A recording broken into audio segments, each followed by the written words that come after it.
आपको बता दें, रुझान आना शुरू हो चुका है। हालांकि अभी बैलेट पेपर का रुझान आना शुरू हुआ है, उसके बाद ईवीएम का भी रुझान आना शुरू हो जाएगा। मेरे साथ परमवीर जी जुड़े हुए हैं। परमवीर जी, किस तरीके का रुझान आ रहा है, कौन आगे बढ़त निकल रहा है? अभी 243 सीटों में से 49 सीटों पे रुझान सामने आया है, जिनमें महागठबंधन एकदम बढ़त बनाई हुई है। महागठबंधन 30 सीटों पर आगे चल रहा है, जबकि वहीं एनडीए मात्र 18 सीटों पर है।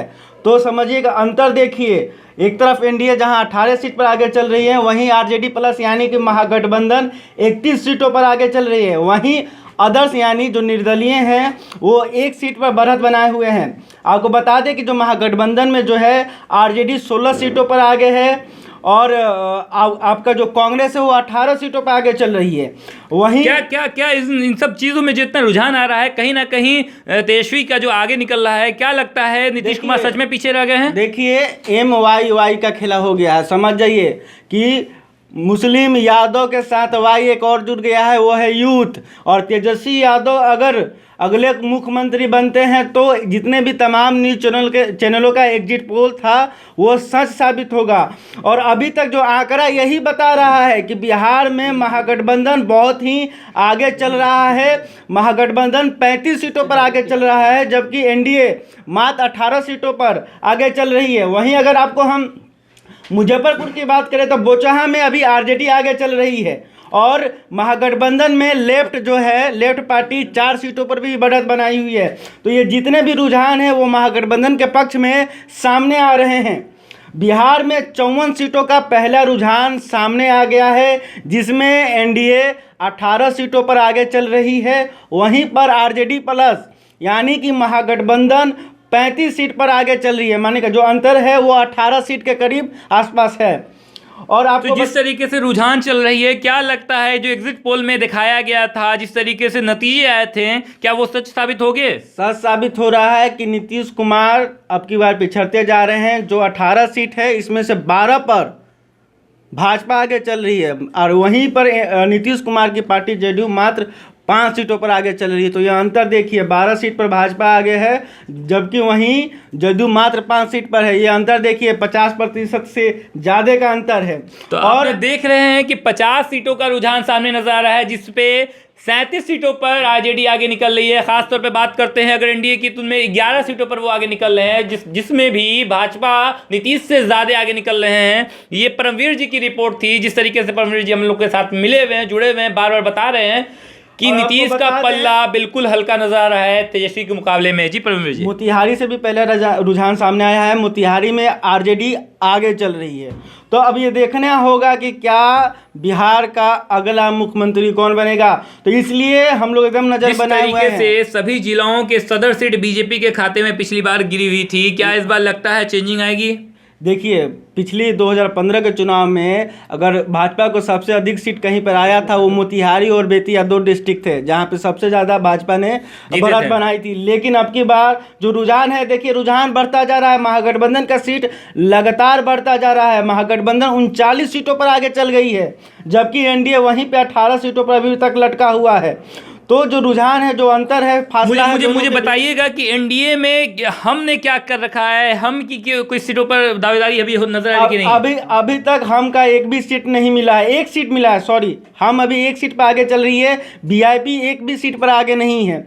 तो देखिए धीरे धीरे रुझान सामने आएंगे। अगर सब अभी तो मात्र 59 सीटों की। परमवीर जी, चूंकि बात वीआईपी और हम की इसलिए करना जरूरी है क्योंकि एक जमाना में महागठबंधन के साथ मिला करते थे, लेकिन अंतिम दौरों पर एनडीए का दामन थाम लिया था। क्या लगता है एनडीए का दामन थाम करके इन लोगों ने सही किया या नहीं किया? क्या रुझानों में क्या पता चल रहा है? एनडीए के दामन इन्होंने थाम लिया या इनको थमाया गया? क्योंकि जो जिस तरह से सीट शेयरिंग की मांग को लेकर लगातार तेजस्वी यादव पर ये लोग अटैक कर रहे थे कि कोऑर्डिनेशन कमेटी बनाया जाए, ये किया जाए, हमको इतना सीट मिले।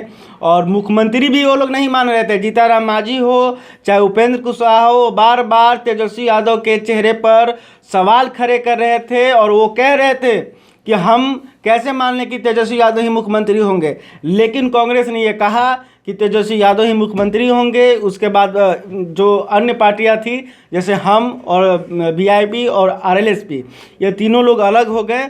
और ये कहीं ना कहीं यह जो फ़ायदा है महागठबंधन को मिलता हुआ नजर आ रहा क्या है। बिहार की युवा जो थी तेजस्वी यादव को मुख्यमंत्री के चेहरों पर स्वीकार करते नजर आएगी, जिस तरीके से एग्जिट पोल में नजर आई थी? देखिए, अभी कुछ कहना लाजमी नहीं लग रहा है, लेकिन फिर भी अभी जो अब नया आंकड़ा आपको हम बता दें, नए आंकड़े में 61 सीटों का रुझान सामने आया है, जिसमें एनडीए 20 सीटों पर आगे चल रही है, जबकि आरजेडी 40 सीट पर बढ़त बनाई हुई है। आरजेडी प्लस यानी कि महागठबंधन, भाजपा 13 सीटों पर आगे चल रही है, जदयू 6 सीटों पर आगे चल रही है। वहीं आरजेडी की बात करें तो आरजेडी 22 सीटों पर आगे चल रही है और कांग्रेस 14 सीट पर आगे है। कांग्रेस भी पीछे नहीं है अपने सहयोगी में। तो और वहीं जो वाम दल हैं वो 4 सीटों पर बढ़त बनाए हुए हैं।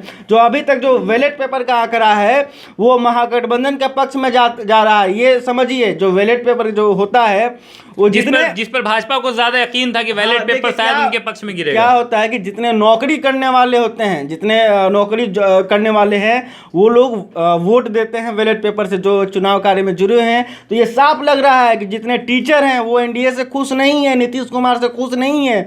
और जो तेजस्वी यादव ने ऐलान किया था कि समान वेतन, समान काम समान वेतन हम देंगे, बिहार में आएंगे तो आंगनबाड़ियों को सैलरी डबल करेंगे। शायद जिन तरीके से तेजस्वी ने कमान संभाली थी अपने चुनाव प्रचार में, रोजगार को लेकर बात उठाई थी, शायद मुझे लगता है बिहार की युवा, बिहार की पीढ़ी दर पीढ़ी और बिहार के सरकार कर्मचारी उसको सराहें। जी, एक बात समझ जाइए, बिहार में अब की बार ना हिंदू मुस्लिम चला है, ना जातिवाद चला है।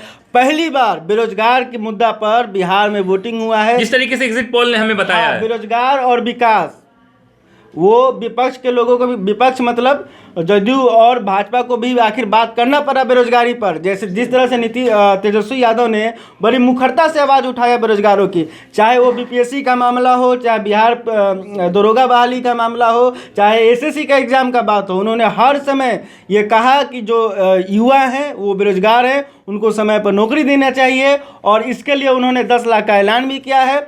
और ये कहीं ना कहीं तेजस्वी यादव का वादा जो उन्होंने किया वो वोट के रूप में तब्दील होता हुआ नजर आ रहा है। शायद सही कहा परमवीर जी ने। तेजस्वी यादव ने जिस तरीके से कमान संभालने की बात कर रहे थे, उसी वक्त उन्होंने कहा था पहली कैबिनेट और पहला सिग्नेचर 10 लाख नौकरियों के लिए। और शायद ये सच कहीं ना कहीं साबित होता रहेगा, होता नजर आ रहा है। सॉरी, आपको परमवीर जी सब रुझान बता रहे हैं, सारे रुझानों का एक एक जरिया, एक एक तौर पर बता रहे हैं कि कौन से किस जगह से कौन आगे निकल रहा है।